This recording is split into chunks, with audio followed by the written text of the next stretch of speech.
Hello, আমি পুষ্টিবিদ সৈয়দা আফসারা তাসনিম বর্তমানে কর্মরত আছি ইস্টার্ন কেয়ার মেডিকেলে অ্যাজ এ নিউট্রিশনিস্ট হিসেবে। আজকে আমি আপনাদের সাথে তৈরি করে দেখাবো দারুণ মজাদার এবং সুস্বাদু পালং পাকোড়া। পালং শাকে পাওয়া যায় প্রচুর পরিমাণে vitamin A, C, K, folate, potassium, iron, calcium.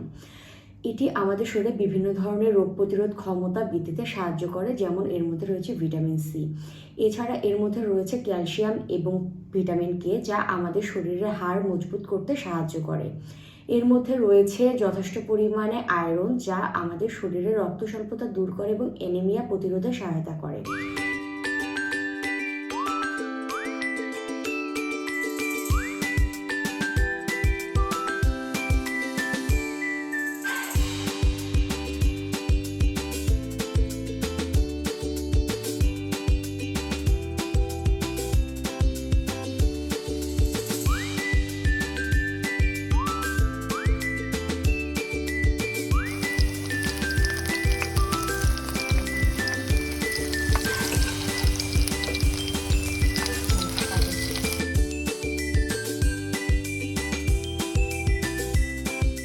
খাবার সুস্বাদু করতে আমরা প্রতিদিনের রান্নায় আজিনামোটো ব্যবহার করতে পারি, যা প্রাকৃতিক উপাদান আখ থেকে তৈরি হয় এবং এটি বিএসটিআই স্বীকৃত এবং এর সার্টিফিকেশন রয়েছে। আমরা প্রতিদিন সুষম খাবার গ্রহণ করি এবং সুস্থ থাকি। এই ছিল আজকের মতো। ধন্যবাদ।